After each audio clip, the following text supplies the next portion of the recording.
Cherif Ndianor woni responsable APR ON et Le Havre hande ko ñalawma ganduɗa hoorema mo Sénégal dawri wodde gam toɗɗade lamɗo leydi ndi hakkude Macky Sall e Abdoulaye Wade kanko noon koye coalition Macky Sall 2012 jeyano wonti kadi ganduɗa hoorema Benno Bokk Yakar so tawi mi juumani e wolofam ñawɗo ceerno Cherif holno woteɗe juɓɓinira hande ɗo e Le Havre? eyyi a jarama Ibrahima Sall comme no mbiruɗa ni hande ko ñalawma mawɗo ko ñalawma historique e nder Sénégal par ce que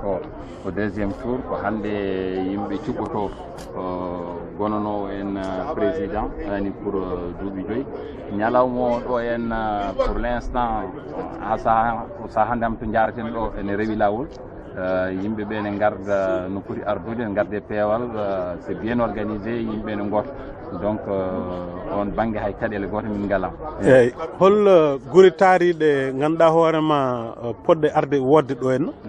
eyyi arata ɗo hen wotat ɗo tan ko Normandie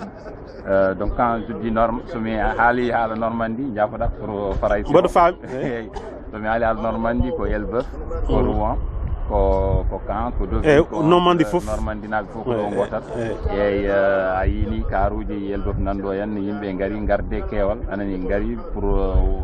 suɓade anani mo jiɗi pour wonande ɗumen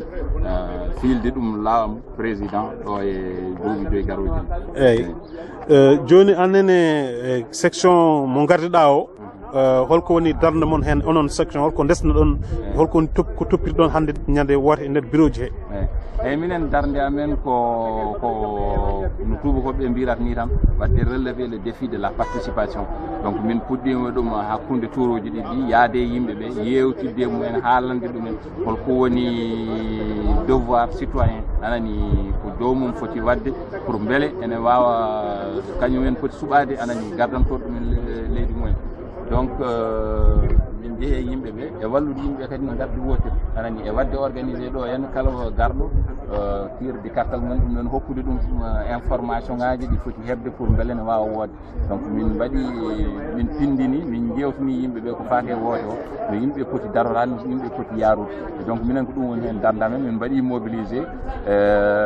premier tour o rewi lawol anani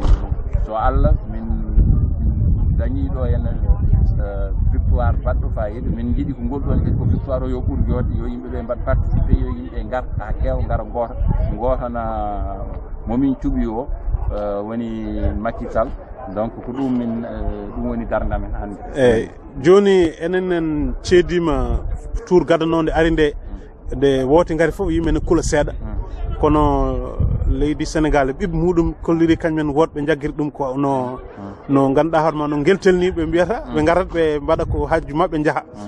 hol ko ɗum addanma to banggue vraiment wonde fier leydi maɗa e kadi wonde kadi exemple e ganduɗa hoorema e nder Afrique quoi eyyi a haali gonga par ce que c' est vrai que en caɗele min goodi seeɗa mais ɓuuri hewde caɗele ko banggue fitina ɓuuri hewde ko diwan meɗen to Sénégal nder leydi Sénégal ɗo en généralement e nder France en ha tengti noon e Havre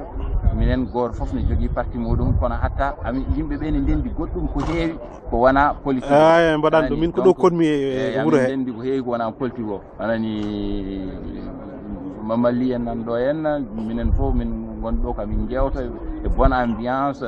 vraiment ça se passe bien hakkude amen kala komin gaddi ko goto amen addi fof minen ndendata minen ñamdata minen jardata anani minen jaltat heddoto noon ko ɗum woni politique aussi politique wona jogade jasiji wona haɗede wona findirede politique ko bosnodiral miijoji anani goto foof e miijo muɗum e yiyande muɗum anani e neɗɗo mo hooli ko noon ko ɗum bosnodiral miijoji mais wona haare wona barjingol wona gañam tumal ɗum woni hen minen dardamen e vraiment ɗum kadi amin belti hen no fewi anani yimɓe vraiment ne gara wodde peewal anani ala haare ala duko ala haydara eyyi joni holde ɗamini ɗon ma bureau uddu holde ɗamini ɗon kadi jaltude wote ɗe ene ande normalement bureau ngo foti uddude ko 6 heures woni 18 heures kihiɗe kono noon kadi comme ko min tardi fuɗɗade seeɗa min puɗɗi hannde ko 8 heures 40 ene wawi min jaaha 18 heures 40 eyyi so tawi yimɓe kadi ne goodi ne wotoɓe ne goodi ɗum ne kadi fawi tan koye nandiral hakkude amen avec représentant ji état o e membre bureau ji gonɗuɗoji anani nandiral hakkude amen amin mbawi dirtinde heure fermeture scrutin o so ɗum gasi après ko dépouillement so dépouillement woni ɓe jaltina ko wota ko e calcule goto fof anani ko dañi ɓe tonga goto fof ko holde ɗamin ɗon nden jaltude ndi ene hannde ɗum normalement ko ɗo au plus tard hedde 19 heures en minen mamin keɓɗo résultat ji amen somin gasnini kadi bon amin ɗamini hannde o anani au niveau Sénégal ko jenggi ko fof ma yimɓe keɓ ko tubakoɓe ɓe mbiyata ko les tendances lourdes c'est à dire ɗaminaɗo ene gagnoo e ko heddigo noon officiel o ko ɗo ha mardi en ardi joni kam mataw jarani ni ko mboɗo namdoma so tawi aɗa ɗamini jomum walla aɗa ɗamini aɗa ɗamini jomum son ɗaminima mbar wonata ko liɓi daro walla wonata ko ɗamini liɓi daro